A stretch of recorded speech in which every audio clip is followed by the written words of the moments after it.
There are some of us now reaching middle age, who discover themselves to be lamenting the past in one respect, if in none other, that there are no books written now for children comparable with those of 30 years ago. I say written for children, because the new psychological business of writing about them, as though they were small pills or hatched in some especially scientific method, is extremely popular today. Writing for children, rather than about them, is very difficult, as everybody who has tried it knows. It can only be done, I am convinced, by somebody having a great deal of the child in his own outlook and sensibilities. Such was the author of The Little Duke and The Dove in the Eagle's Nest. Such the author of A Flatiron for a Farthing and The Story of a Short Life. Such, above all, the author of Alice in Wonderland. Grown-ups imagine that they can do the trick by adopting baby language and talking down to their very critical audience. There never was a greater mistake. The imagination of the author must be a child's imagination, and yet maturely consistent, so that the White Queen in Alice, for instance, is seen just as a child would see her, but she continues always herself through all her distressing adventures. The supreme touch of the White Rabbit pulling on his white gloves as he hastens is again absolutely the child's vision, but the White Rabbit as guide and introducer of Alice's adventures belongs to mature, grown insight. Geniuses are rare, and, without being at all an undue praiser of times past, one can say without hesitation that until the appearance of Hugh Lofting, the successor of Miss Yonge, Mrs. Ewing, Mrs. Gaddy, and Lewis Carroll, had not appeared. I remember the delight with which some 6 months ago I picked up the first Doolittle book in the Hampshire bookshop at Smith College in Northampton. One of Mr. Lofting's pictures was quite enough for me. The picture that I lighted upon when I first opened the book was the one of the monkeys making a chain with their arms across the gulf. Then I looked further and discovered Bumpo reading fairy stories to himself, and then looked again, and there was a picture of John Doolittle's house. But pictures are not enough, although most authors draw so badly that if one of them happens to have the genius for line that Mr. Lofting shows, there must be, one feels, something in his writing as well. There is. You cannot read the first paragraph of the book, which begins in the right way, Once Upon a Time, without knowing that Mr. Lofting believes in his story quite as much as he expects you to. That is the first essential for a storyteller. Then you discover as you read on that he has the right eye for the right detail. What child inquiring mind could resist this intriguing sentence to be found on the second page of the book? Besides the goldfish in the pond at the bottom of his garden, he had rabbits in the pantry, white mice in his piano, a squirrel in the linen closet, and a hedgehog in the cellar. And then, when you read a little further, you will discover that the doctor is not merely a peg on whom to hang exciting and various adventures, but that he is himself a man of original and lively character. He is a very kindly, generous man, and anyone who has ever written stories will know that it is much more difficult to make kindly, generous characters interesting than unkindly and mean ones. But Doolittle is interesting. It is not only that he is quaint, but that he is wise and knows what he is about. The reader, however young, who meets him gets very soon a sense that if he were in trouble, not necessarily medical, he would go to Doolittle and ask his advice about it. Doolittle seems to extend his hand from the page and grasp that of his reader, and I can see him going down the centuries, a kind of Pied Piper, with thousands of children at his heels. But not only is he a darling and alive and credible, but his creator has also managed to invest everybody else in the book with the same kind of life. Now, this business of giving life to animals, making them talk and behave like human beings, is an extremely difficult one. Lewis Carroll absolutely conquered the difficulties, but I am not sure that anyone after him until Hugh Lofting has really managed the trick. Even in such a masterpiece as The Wind in the Willows, we are not quite convinced. John Dolittle's friends are convincing because their creator never forces them to desert their own characteristics. Polynesia, for instance, is natural from first to last. She really does care about the doctor, but she cares as a bird would care, having always some place to which she is going when her business with her friends is over. And when Mr. Lofting invents fantastic animals, he gives them a kind of credible possibility, which is extraordinarily convincing. It will be impossible for anyone who has read this book not to believe in the existence of the Push-me-pull-you, who would be credible enough even were there no drawing of it, but the picture on page 145 settles the matter of his truth once and for all. In fact, this book is a work of genius, and, as always with works of genius, it is difficult to analyze the elements that have gone to make it. There is poetry here, and fantasy and humor, a little pathos, but, above all, a number of creations in whose existence everybody must believe, whether they be children of 4, or old men of 90, or prosperous bankers of 45. I don't know how Mr. Lofting has done it. I don't suppose that he knows himself. There it is, the first real children's classic since Alice. End of introduction by Hugh Walpole. The first chapter, titled Puddleby. Once upon a time, many years ago, when our grandfathers were little children, there was a doctor, and his name was Doolittle, John Doolittle, M.D. M.D.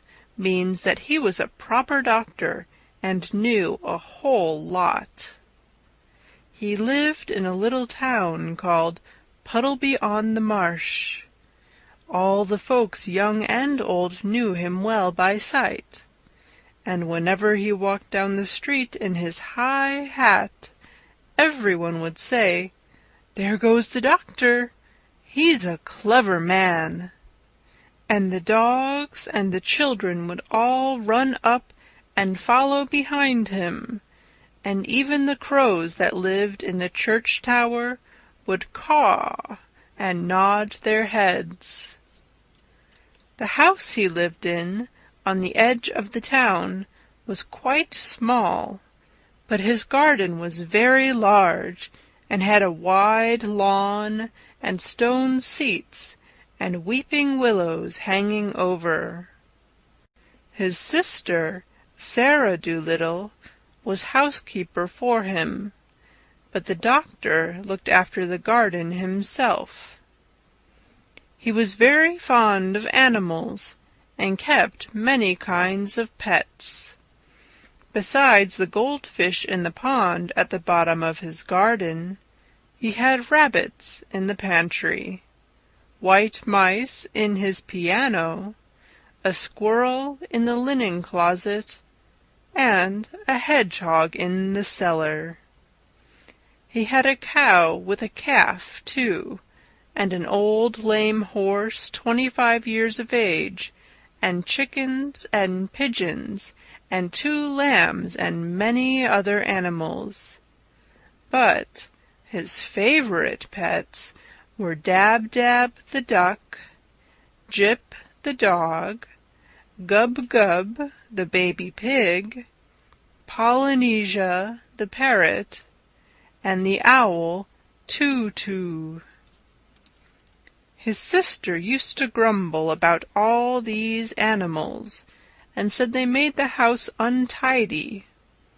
And one day, when an old lady with rheumatism came to see the doctor, she sat on the hedgehog who was sleeping on the sofa, and never came to see him any more, but drove every Saturday all the way to Oxenthorpe, another town 10 miles off, to see a different doctor. Then his sister, Sarah Doolittle, came to him and said, "John, how can you expect sick people to come and see you when you keep all these animals in the house? It's a fine doctor would have his parlor full of hedgehogs and mice. That's the 4th personage these animals have driven away. Squire Jenkins and the parson say they wouldn't come near your house again, no matter how sick they are. We are getting poorer every day. If you go on like this, none of the best people will have you for a doctor." "But I like the animals better than the best people," said the doctor. "You are ridiculous," said his sister, and walked out of the room. So, as time went on, the doctor got more and more animals, and the people who came to see him got less and less, till, at last, he had no one left, except the cat's meat man, who didn't mind any kind of animals. But the cat's meat man wasn't very rich, and he only got sick once a year, at Christmas time, when he used to give the doctor 6 pence for a bottle of medicine. 6 pence a year wasn't enough to live on, even in those days long ago, and if the doctor hadn't had some money saved up in his money-box, no one knows what would have happened. And he kept on getting still more pets, and of course it cost a lot to feed them, and the money he had saved up grew littler and littler. Then he sold his piano, and let the mice live in a bureau drawer. But the money he got for that, too, began to go. So he sold the brown suit he wore on Sundays, and went on becoming poorer and poorer. And now, when he walked down the street in his high hat, people would say to one another, "There goes John Doolittle, M.D. There was a time when he was the best-known doctor in the West Country. Look at him now. He hasn't any money, and his stockings are full of holes." But the dogs and the cats and the children still ran up and followed him through the town, the same as they had done when he was rich. End of the first chapter. The second chapter. Animal language. It happened one day that the doctor was sitting in his kitchen talking with the cat's meat man, who had come to see him with a stomach-ache.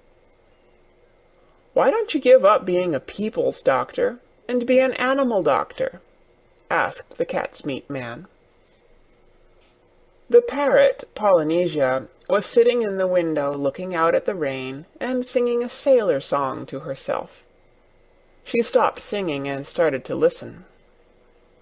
"You see, doctor," the cat's meat man went on, "you know all about animals, much more than what these here vets do. That book you wrote about cats, why, it's wonderful. I can't read or write myself, or maybe I'd write some books.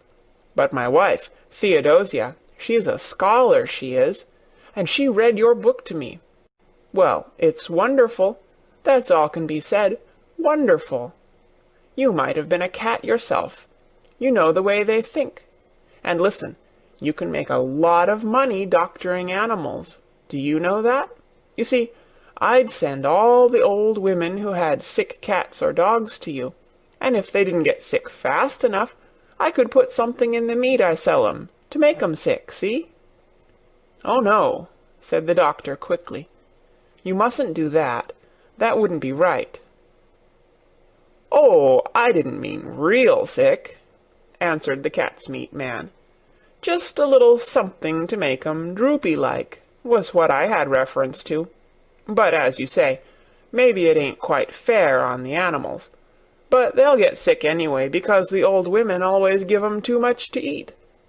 And look, all the farmers round about who had lame horses and weak lambs, they'd come. Be an animal doctor." When the cat's meat man had gone, the parrot flew off the window onto the doctor's table and said, "That man's got sense. That's what you ought to do, be an animal doctor. Give the silly people up. If they haven't brains enough to see you're the best doctor in the world, take care of animals instead. They'll soon find it out. Be an animal doctor." "Oh, there are plenty of animal doctors," said John Dolittle, putting the flower-pots outside on the window-sill to get the rain. "Yes, there are plenty," said Polynesia, "but none of them are any good at all. Now listen, doctor, and I'll tell you something. Did you know that animals can talk?" "I knew that parrots can talk," said the doctor. "Oh, we parrots can talk in two languages, people's language and bird language," said Polynesia proudly. "If I say, 'Polly wants a cracker,' you understand me, but hear this, 'Caca oi Fifi.'" "Good gracious," cried the doctor, "what does that mean?" "That means, 'Is the porridge hot yet?' in bird language." "My, you don't say so," said the doctor. "You never talked that way to me before." "What would have been the good?" said Polynesia, dusting some cracker crumbs off her left wing. "You wouldn't have understood me if I had."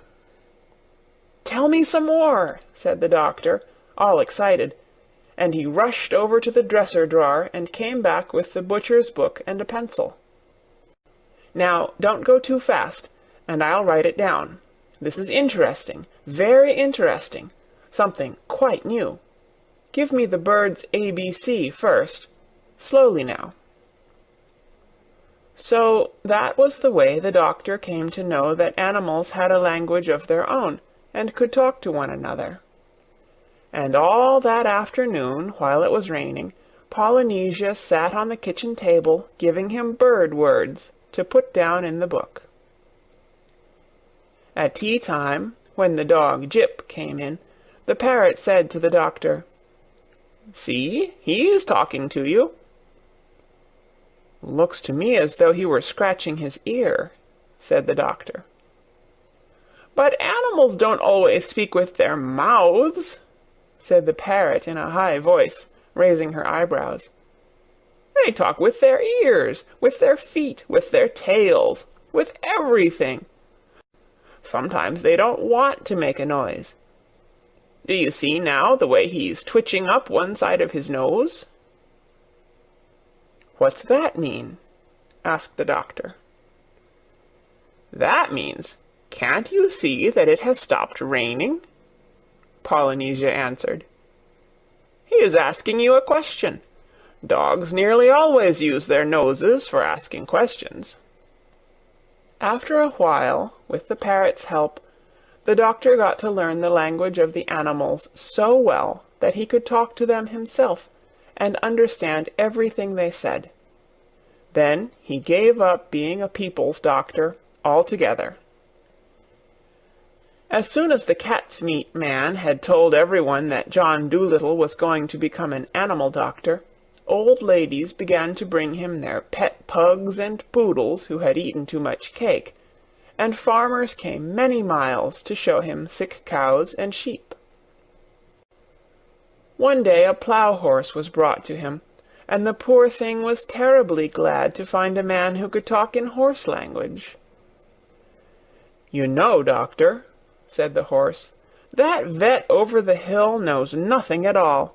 He has been treating me 6 weeks now for spavins. What I need is spectacles. I'm going blind in one eye. There's no reason why horses shouldn't wear glasses, the same as people. But that stupid man over the hill never even looked at my eyes. He kept on giving me big pills. I tried to tell him, but he couldn't understand a word of horse language. What I need is spectacles." Of course, said the doctor. "I'll get you some at once." "I would like a pair like yours," said the horse, "only green. They'll keep the sun out of my eyes while I'm ploughing the 50-acre field." "Certainly," said the doctor. "Green ones you shall have." "You know, the trouble is, sir," said the plough-horse as the doctor opened the front door to let him out. "The trouble is that anybody thinks he can doctor animals, just because the animals don't complain. As a matter of fact, it takes a much cleverer man to be a really good animal doctor than it does to be a good people's doctor. My farmer's boy thinks he knows all about horses. I wish you could see him. His face is so fat he looks as though he had no eyes, and he has got as much brain as a potato bug. He tried to put a mustard plaster on me last week." "Where did he put it?" asked the doctor. "Oh, he didn't put it anywhere on me," said the horse. "He only tried to. I kicked him into the duck pond." "Well, well," said the doctor. "I'm a pretty quiet creature as a rule," said the horse. "Very patient with people. Don't make much fuss. But it was bad enough to have that vet giving me the wrong medicine, and when that red-faced booby started to monkey with me, I just couldn't bear it any more." "Did you hurt the boy much?" asked the doctor. "Oh, no," said the horse. "I kicked him in the right place. The vet's looking after him now. When will my glasses be ready?" "I'll have them for you next week," said the doctor. "Come in again Tuesday. Good morning." Then John Dolittle got a fine big pair of green spectacles, and the plough-horse stopped going blind in one eye, and could see as well as ever. And soon it became a common sight to see farm animals wearing glasses in the country round Puddleby, and a blind horse was a thing unknown. And so it was with all the other animals that were brought to him. As soon as they found that he could talk their language, they told him where the pain was, and how they felt, and of course it was easy for him to cure them. Now all these animals went back, and told their brothers and friends that there was a doctor in the little house with the big garden, who really was a doctor. And whenever any creatures got sick, not only horses and cows and dogs, but all the little things of the fields, like harvest mice and water voles, badgers and bats, they came at once to his house on the edge of the town, so that his big garden was nearly always crowded with animals trying to get in to see him. There were so many that came that he had to have special doors made for the different kinds. He wrote horses over the front door, cows over the side door, and sheep on the kitchen door. Each kind of animal had a separate door. Even the mice had a tiny tunnel made for them into the cellar, where they waited patiently in rows for the doctor to come round to them. And so, in a few years' time, every living thing for miles and miles got to know about John Dolittle, M.D. And the birds who flew to other countries in the winter told the animals in foreign lands of the wonderful doctor of Puddleby-on-the-Marsh, who could understand their talk and help them in their troubles. In this way he became famous among the animals all over the world, better known even than he had been among the folks of the West Country, and he was happy and liked his life very much. One afternoon, when the doctor was busy writing in a book, Polynesia sat in the window, as she nearly always did, looking out at the leaves blowing about in the garden. Presently she laughed aloud. "What is it, Polynesia?" asked the doctor, looking up from his book. "I was just thinking," said the parrot, and she went on looking at the leaves. "What were you thinking?" "I was thinking about people," said Polynesia. "People make me sick. They think they're so wonderful. The world has been going on now for thousands of years, hasn't it? And the only thing in animal language that people have learned to understand is that when a dog wags his tail, he means, 'I'm glad.' It's funny, isn't it? You are the very first man to talk like us. Oh, sometimes people annoy me dreadfully. Such airs they put on, talking about the dumb animals. Dumb, huh? Why, I knew a macaw once who could say 'Good morning' in 7 different ways without once opening his mouth. He could talk every language, and Greek. An old professor with a gray beard bought him, but he didn't stay. He said the old man didn't talk Greek right, and he couldn't stand listening to him teach the language wrong. I often wonder what's become of him. That bird knew more geography than people will ever know. People, golly! I suppose if people ever learn to fly, like any common hedge sparrow, we shall never hear the end of it." "You're a wise old bird," said the doctor. "How old are you really? I know that parrots and elephants sometimes live to be very, very old." "I can never be quite sure of my age," said Polynesia. "It's either 183 or 182. But I know that when I first came here from Africa, King Charles was still hiding in the oak tree, because I saw him. He looked scared to death." End of the 2nd chapter. The 3rd chapter, titled More Money Troubles. And soon now, the doctor began to make money again, and his sister Sarah bought a new dress and was happy.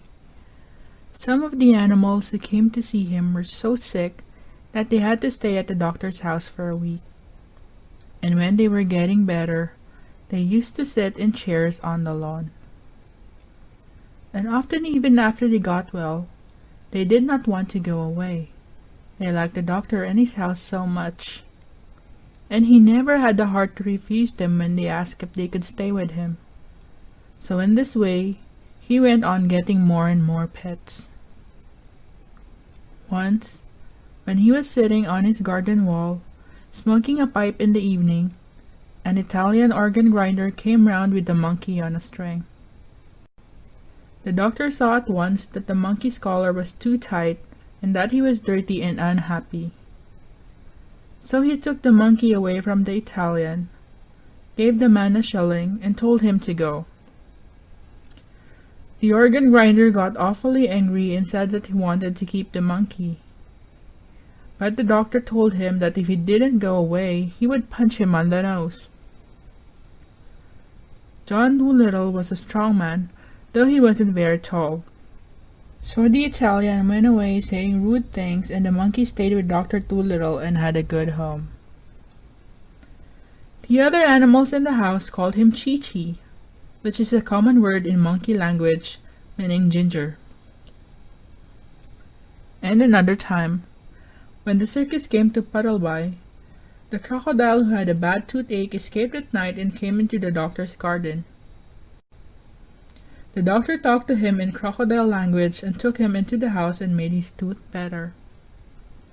But when the crocodile saw what a nice house it was, with all the different places for the different kinds of animals, he too wanted to live with the doctor. He asked couldn't he sleep in the fish pond at the bottom of the garden, if he promised not to eat the fish. When the circus men came to take him back, he got so wild and savage that he frightened them away. But to everyone in the house, he was always as gentle as a kitten. But now, the old ladies grew afraid to send their lapdogs to Dr. Dolittle because of the crocodile, and the farmers wouldn't believe that he would not eat the lambs and sick calves they brought to be cured. So the doctor went to the crocodile and told him he must go back to his circus.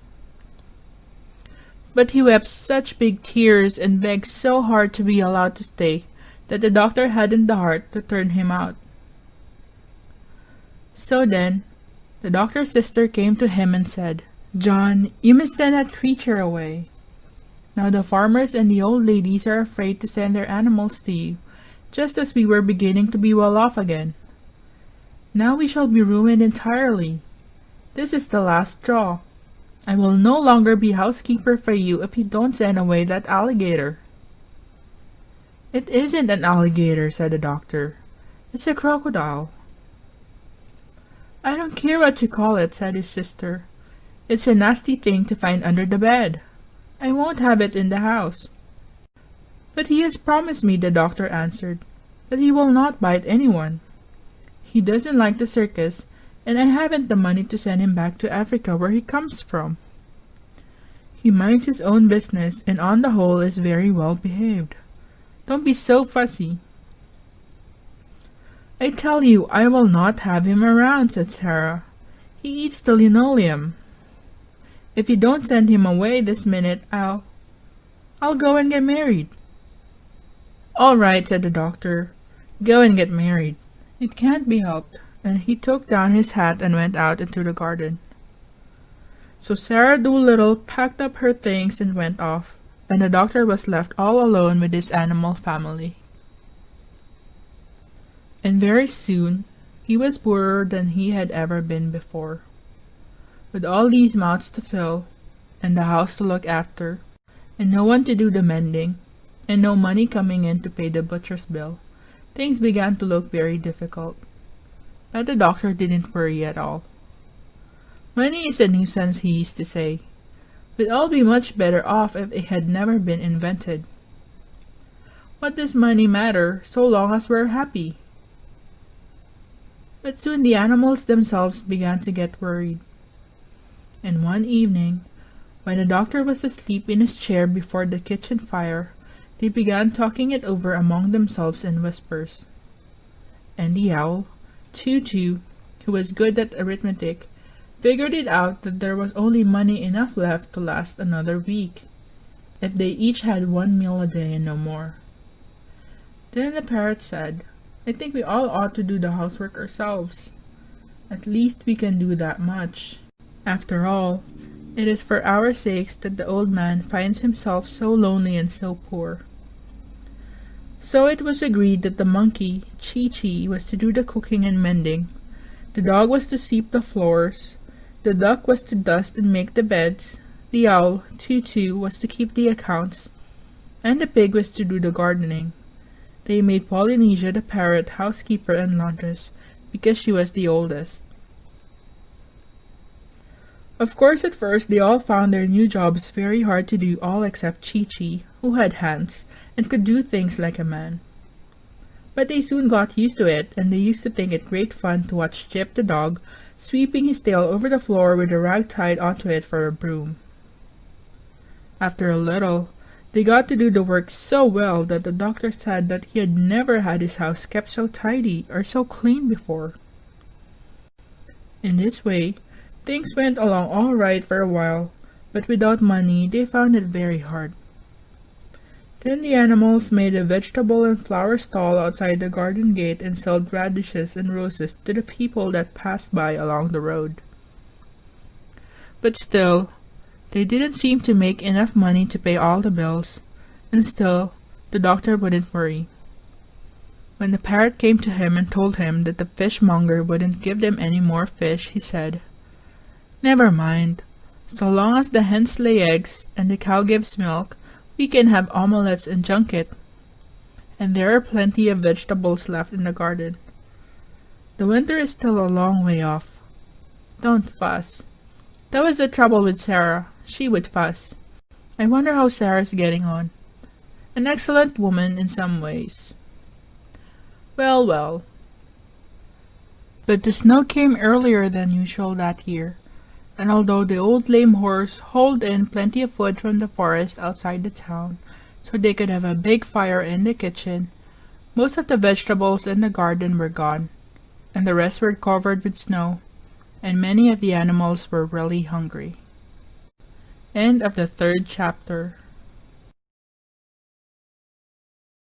The 4th chapter, titled A Message from Africa. That winter was a very cold one, and one night in December, when they were all sitting round the warm fire in the kitchen, and the doctor was reading aloud to them out of books he had written himself in animal language, the owl Tutu suddenly said, "Shh! What's that noise outside?" They all listened, and presently they heard the sound of someone running. Then the door flew open, and the monkey Chi-Chi ran in, badly out of breath. "Doctor," he cried, "I've just had a message from a cousin of mine in Africa. There is a terrible sickness among the monkeys out there. They are all catching it, and they are all dying in hundreds. They have heard of you, and beg you to come to Africa to stop the sickness." "Who brought the message?" asked the doctor, taking off his spectacles and laying down his book. "A swallow," said Chi-Chi. "She is outside on the rain butt." "Bring her in by the fire," said the doctor. "She must be perished with the cold. The swallows flew south 6 weeks ago." So the swallow was brought in, all huddled and shivering, and although she was a little afraid at first, she soon got warmed up and sat on the edge of the mantelpiece and began to talk. When she had finished, the doctor said, "I would gladly go to Africa, especially in this bitter weather, but I'm afraid we haven't money enough to buy the tickets. Get me the money box, Chi-Chi." So the monkey climbed up and got it off the top shelf of the dresser. There was nothing in it, not one single penny. "I felt sure there was 2 pence left," said the doctor. "There was," said the owl, "but you spent it on a rattle for that badger's baby when he was teething." "Did I?" said the doctor. Dear me, what a nuisance money is, to be sure. Well, never mind. Perhaps if I go down to the seaside, I shall be able to borrow a boat that will take us to Africa. I knew a seaman once who brought his baby to me with measles. Maybe he'll lend us his boat. The baby got well." So, early the next morning, the doctor went down to the seashore, and when he came back, he told the animals that it was all right. The sailor was going to lend them the boat. Then the crocodile and the monkey and the parrot were very glad and began to sing because they were going back to Africa, their real home. And the doctor said, "I shall only be able to take you 3, with Chip the dog, Dab Dab the duck, Gub Gub the pig, and the owl Tutu. The rest of the animals, like the dormice and the water voles and the bats, they will have to go back and live in the fields where they were born till we come home again. But as most of them sleep through the winter, they won't mind that, and besides, it wouldn't be good for them to go to Africa. So then the parrot, who had been on long sea voyages before, began telling the doctor all the things he would have to take with him on the ship. "You must have plenty of pilot bread," she said, "hardtack they call it, and you must have beef in cans, and an anchor." "I expect the ship will have its own anchor," said the doctor. "Well, make sure," said Polynesia, "because it's very important. You can't stop if you haven't got an anchor. And you'll need a bell." "What's that for?" asked the doctor. "To tell the time by," said the parrot. "You go and ring it every half-hour, and then you know what time it is. And bring a whole lot of rope. It always comes in handy on voyages." Then they began to wonder where they were going to get the money from to buy all the things they needed. "Oh, bother it! Money again!" cried the doctor. "Goodness! I shall be glad to get to Africa where we don't have to have any. I'll go and ask the grocer if he will wait for his money till I get back. No, I'll send the sailor to ask him." So the sailor went to see the grocer, and presently he came back with all the things they wanted. Then the animals packed up, and after they had turned off the water so the pipes wouldn't freeze, and put up the shutters, they closed the house and gave the key to the old horse who lived in the stable. And when they had seen that there was plenty of hay in the loft to last the horse through the winter, they carried all their luggage down to the seashore and got onto the boat. The cat's meats man was there to see them off, and he brought a large suet pudding as a present for the doctor, because he said he had been told you couldn't get suet puddings in foreign parts. As soon as they were on the ship, Gub-Gub the pig asked where the beds were, for it was 4 o'clock in the afternoon, and he wanted his nap. So Polynesia took him downstairs into the inside of the ship, and showed him the beds, set all on top of one another like bookshelves against a wall. "Why, that isn't a bed," cried Gub-Gub. "That's a shelf." "Beds are always like that on ships," said the parrot. "It isn't a shelf. Climb up into it and go to sleep. That's what you call a bunk." "I don't think I'll go to bed yet," said Gub-Gub. "I'm too excited. I want to go upstairs again and see them start." "Well, this is your first trip," said Polynesia. "You will get used to the life after a while." And she went back up the stairs of the ship, humming this song to herself. "I've seen the Black Sea and the Red Sea. I've rounded the Isle of Wight. I've discovered the Yellow River, and the Orange, too, by night. Now Greenland drops behind again, and I sail the ocean blue. I'm tired of all these colors, Jane, so I'm coming back to you." They were just going to start on their journey when the doctor said he would have to go back and ask the sailor the way to Africa. But the swallow said that she had been to that country many times, and would show them how to get there. So the doctor told Chee-Chee to pull up the anchor, and the voyage began. End of the 4th chapter. The 5th chapter, The Great Journey. Now for 6 whole weeks they went sailing on and on over the rolling sea, following the swallow who flew before the ship to show them the way. At night she carried a tiny lantern so they should not miss her in the dark, and the people on the other ships that passed said that the light must be a shooting star. As they sailed further and further into the south it got warmer and warmer. Polynesia, Chee-Chee, and the crocodile enjoyed the hot sun no end. They ran about laughing and looking over the side of the ship to see if they could see Africa yet. But the pig and the dog and the owl Tutu could do nothing in such weather, but sat at the end of the ship in the shade of a big barrel with their tongues hanging out, drinking lemonade. Dab-Dab the duck used to keep herself cool by jumping into the sea and swimming behind the ship, and every once in a while, when the top of her head got too hot, she would dive under the ship and come up on the other side. In this way, too, she used to catch herrings on Tuesdays and Fridays when everybody on the boat ate fish to make the beef last longer. When they got near to the equator, they saw some flying fishes coming towards them, and the fishes asked the parrot if this was Dr. Dolittle's ship. When she told them it was, they said they were glad, because the monkeys in Africa were getting worried that he would never come. Polynesia asked them how many miles they had yet to go, and the flying fishes said it was only 55 miles now to the coast of Africa. And another time a whole school of porpoises came dancing through the waves, and they too asked Polynesia if this was the ship of the famous doctor, and when they heard that it was, they asked the parrot if the doctor wanted anything for his journey. And Polynesia said, "Yes, we have run short of onions." "There is an island not far from here," said the porpoises, "where the wild onions grow tall and strong. Keep straight on, we will get some and catch up to you." So the porpoises dashed away through the sea, and very soon the parrot saw them again coming up behind, dragging the onions through the waves in big nets made of seaweed. The next evening, as the sun was going down, the doctor said, "Get me the telescope, Chi-Chi. Our journey is nearly ended. Very soon we should be able to see the shores of Africa." And about half an hour later, sure enough, they thought they could see something in front that might be land, but it began to get darker and darker, and they couldn't be sure. Then a great storm came up with thunder and lightning. The wind howled, the rain came down in torrents, and the waves got so high they splashed right over the boat. Presently there was a big bang. The ship stopped and rolled over on its side. "What's happened?" asked the doctor, coming up from downstairs. "I'm not sure," said the parrot, "but I think we're shipwrecked. Tell the duck to get out and see."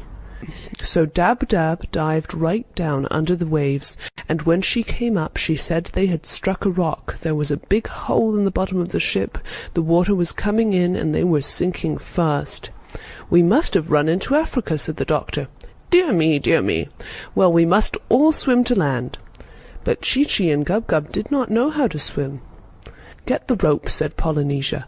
"I told you it would come in handy. Where's that duck? Come here, Dab-Dab. Take this end of the rope, fly to the shore, and tie it onto a palm tree, and we'll hold the other end on the ship here. Then those that can't swim must climb along the rope until they reach the land. That's what you call a lifeline."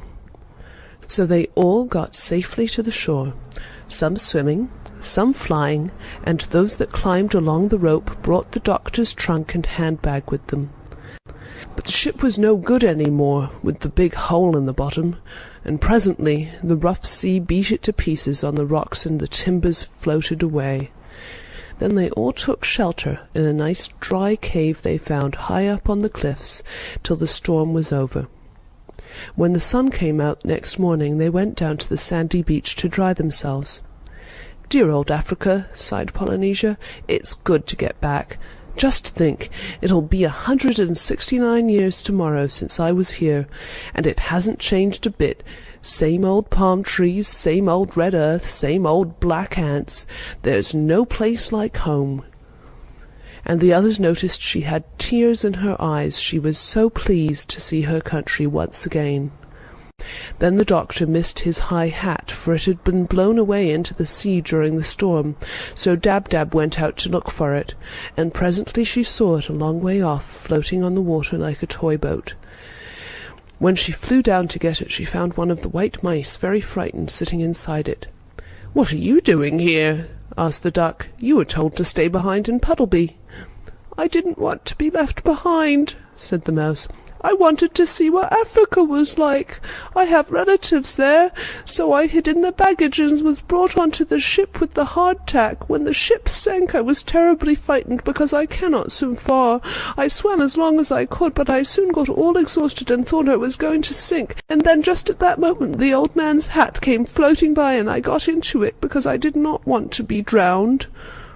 So the duck took up the hat with the mouse in it and brought it to the doctor on the shore, and they all gathered round to have a look. "That's what you call a stowaway," said the parrot. Presently, when they were looking for a place in the trunk where the white mouse could travel comfortably, the monkey, Chi-Chi, suddenly said, "Shh! I hear footsteps in the jungle." They all stopped talking and listened, and soon a black man came down out of the woods and asked them what they were doing there. "My name is John Dolittle, M.D., said the doctor. "I have been asked to come to Africa to cure the monkeys who are sick." "You must all come before the king," said the black man. "What king?" asked the doctor, who didn't want to waste any time. "The king of the Jolliginki," the man answered. "All these lands belong to him, and all strangers must be brought before him. Follow me." So they gathered up their baggage and went off, following the man through the jungle. End of the 5th chapter. The 6th chapter, Polynesia and the King. When they had gone a little way through the thick forest, they came to a wide, clear space, and they saw the king's palace, which was made of mud. This was where the king lived with his queen, Ermentrude, and their son, Prince Bumpo. The prince was away fishing for salmon in the river, but the king and queen were sitting under an umbrella before the palace door, and Queen Ermentrude was asleep. When the doctor had come up to the palace, the king asked him his business, and the doctor told him why he had come to Africa. "You may not travel through my lands," said the king. "Many years ago a white man came to these shores, and I was very kind to him. But after he had dug holes in the ground to get the gold, and killed all the elephants to get their ivory tusks, he went away secretly in his ship without so much as saying thank you. Never again shall a white man travel through the lands of Jolliginki." Then the king turned to see some of the black men who were standing near, and said, "Take away this medicine man, with all his animals, and lock them up in my strongest prison." So 6 of the black men led the doctor and all his pets away, and shut them up in a stone dungeon. The dungeon had only one little window high up in the wall, with bars in it, and the door was strong and thick. Then they all grew very sad, and Gub-Gub the pig began to cry, but Chee-Chee said he would spank him if he didn't stop that horrible noise, and he kept quiet. "Are we all here?" asked the doctor after he had got used to the dim light. "Yes, I think so," said the duck, and started to count them. "Where's Polynesia?" asked the crocodile. "She isn't here." "Are you sure?" said the doctor. "Look again. Polynesia, Polynesia, where are you?" "I suppose she escaped," grumbled the crocodile. "Well, that's just like her.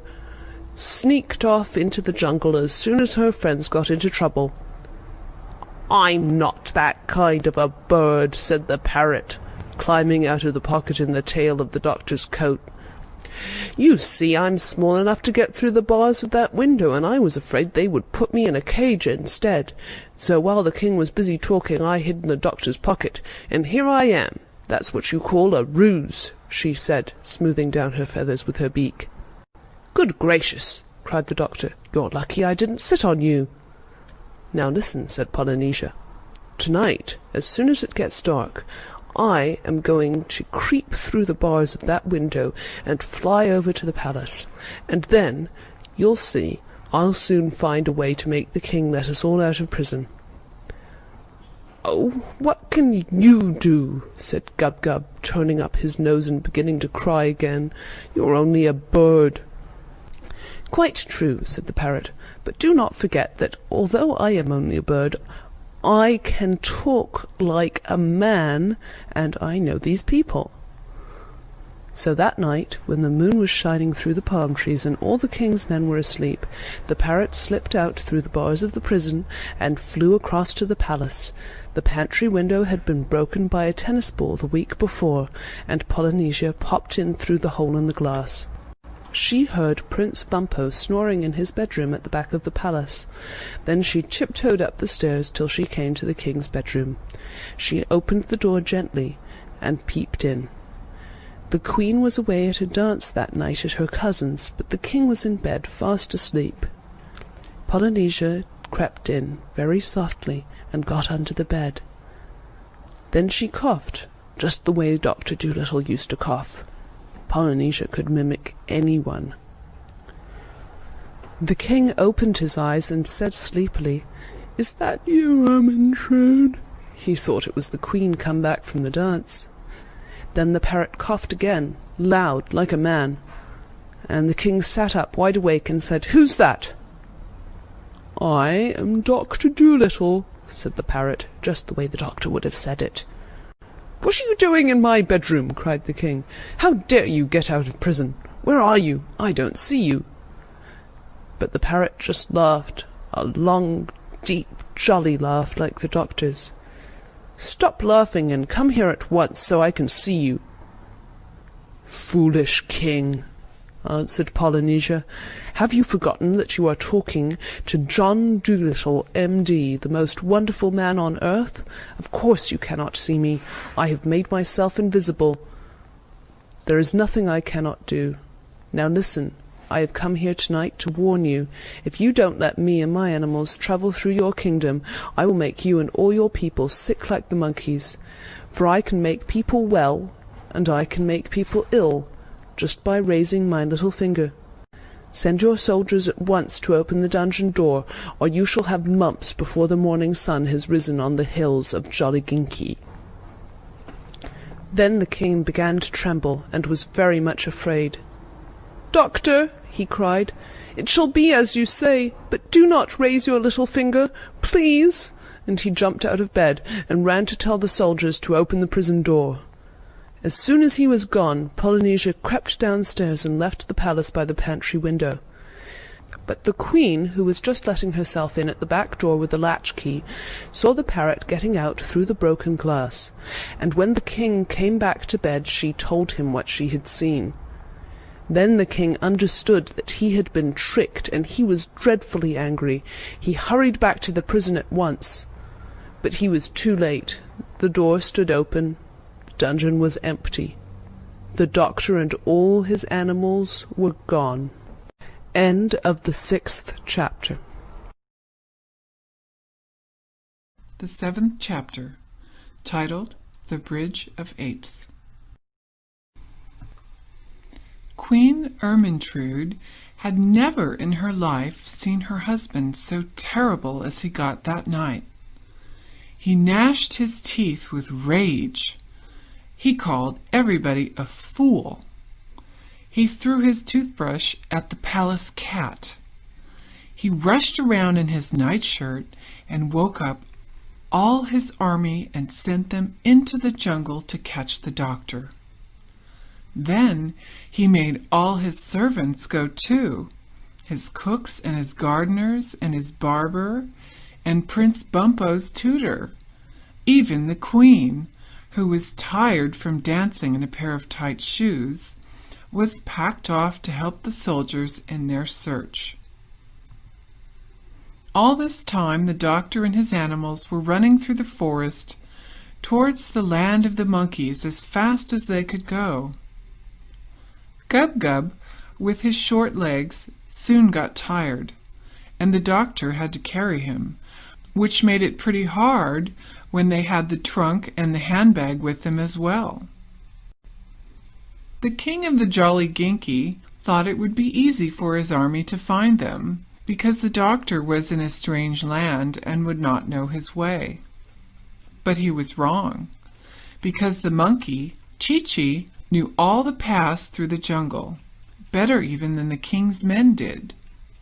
And he led the doctor and his pets to the very thickest part of the forest, a place where no man had ever been before, and hid them all in a big hollow tree between high rocks. "We had better wait here," said Chi-Chi, "till the soldiers have gone back to bed.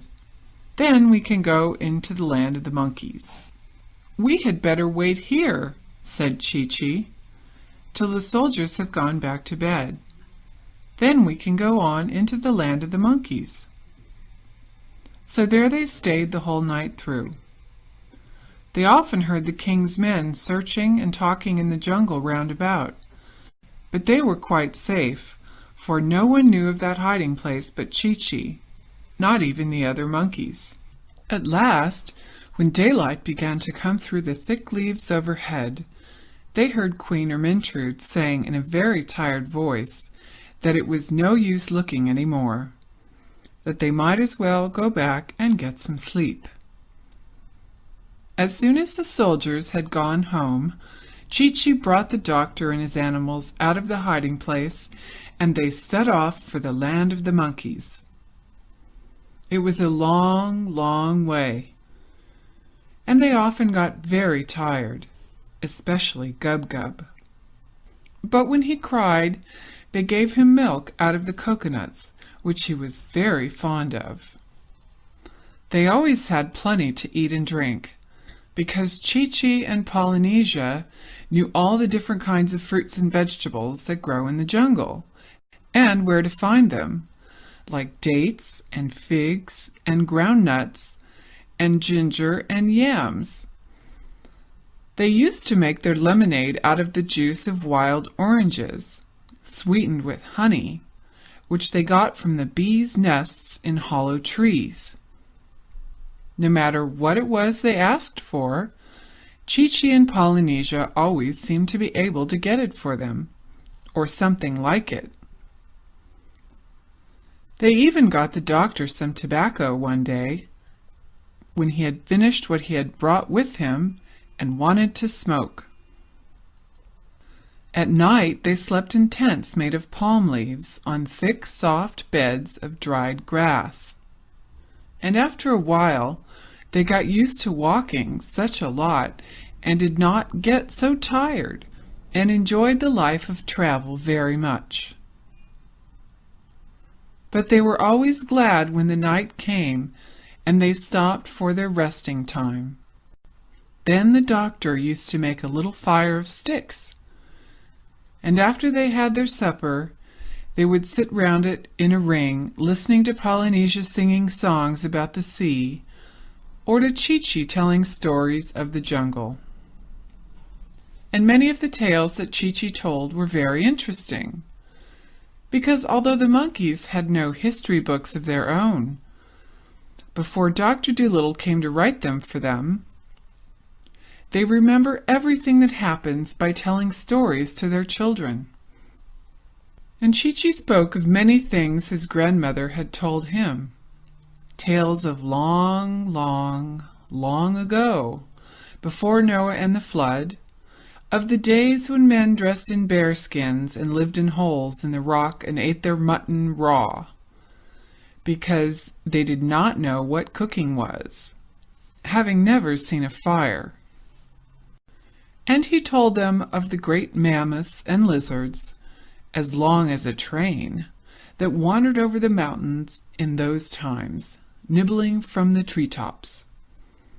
And often they got so interested listening that when he had finished, they found their fire had gone right out, and they had to scurry round to get more sticks and build a new one. Now when the king's army had gone back and told the king that they couldn't find the doctor, the king sent them out again and told them they must stay in the jungle till they caught him. So all this time, while the doctor and his animals were going along towards the land of the monkeys, thinking themselves quite safe, they were still being followed by the king's men. If Chee-Chee had known this, he would most likely have hidden them again, but he didn't know it. One day Chee-Chee climbed up a high rock and looked out over the treetops, and when he came down he said they were now quite close to the land of the monkeys and would soon be there. And that same evening, sure enough, they saw Chee-Chee's cousin and a lot of other monkeys, who had not yet got sick, sitting in the trees by the edge of a swamp, looking and waiting for them. And when they saw the famous doctor really come, these monkeys made a tremendous noise, cheering and waving leaves and swinging out of the branches to greet him. They wanted to carry his bag and his trunk and everything he had, and one of the bigger ones even carried Gub-Gub, who had got tired again. Then two of them rushed on in front to tell the sick monkeys that the great doctor had come at last.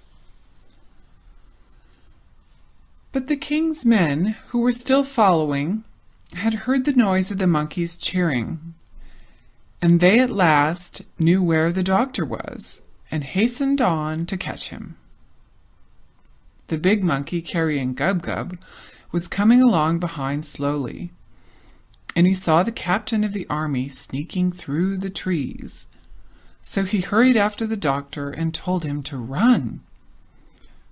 Then they all ran harder than they had ever run in their lives, and the king's men, coming after them, began to run too, and the captain ran hardest of all. Then the doctor tripped over his medicine bag and fell down in the mud, and the captain thought he would surely catch him this time. But the captain had very long ears, though his hair was very short, and as he sprang forward to take hold of the doctor, one of his ears caught fast in a tree, and the rest of the army had to stop and help him. By this time the doctor had picked himself up, and on they went again, running and running. And Chee-Chee shouted, "It's all right! We haven't far to go now!" But before they could get into the land of the monkeys, they came to a steep cliff with a river flowing below. This was the end of the kingdom of Jolly Ginky, and the land of the monkeys was on the other side, across the river. And Jip, the dog, looked down over the edge of the steep, steep cliff and said, "Golly, how are we ever going to get across?" "Oh dear," said Gub-Gub. "The king's men are quite close now. Look at them. I am afraid we are going to be taken back to prison again." And he began to weep. But the big monkey who was carrying the pig dropped him on the ground and cried out to the other monkeys, "Boys, a bridge, quick! Make a bridge! We've only got a minute to do it. They've got the captain loose, and he's coming on like a deer. Get lively! A bridge! A bridge!" The doctor began to wonder what they were going to make a bridge out of, and he gazed around to see if they had any boards hidden any place. But when he looked back at the cliff, there, hanging across the river, was a bridge all ready for him, made of living monkeys. For while his back was turned, the monkeys, quick as a flash, had made themselves into a bridge, just by holding their hands and feet. And the big one shouted to the doctor, "Walk over! Walk over, all of you! Hurry!" Gub-Gub was a bit scared, walking on such a narrow bridge at that dizzy height above the river. But he got over all right, and so did all of them. John Dolittle was the last to cross, and just as he was getting to the other side, the king's men came rushing up to the edge of the cliff. Then they shook their fists and yelled with rage, for they saw they were too late. The doctor and all his animals were safe in the land of the monkeys, and the bridge was pulled across to the other side. Then Chee-Chee turned to the doctor and said, "Many great explorers and gray-bearded naturalists have lain long weeks hidden in the jungle waiting to see the monkeys do that trick, but we never let a white man get a glimpse of it before. You are the first to see the famous Bridge of Apes." And the doctor felt very pleased. End of the 7th chapter.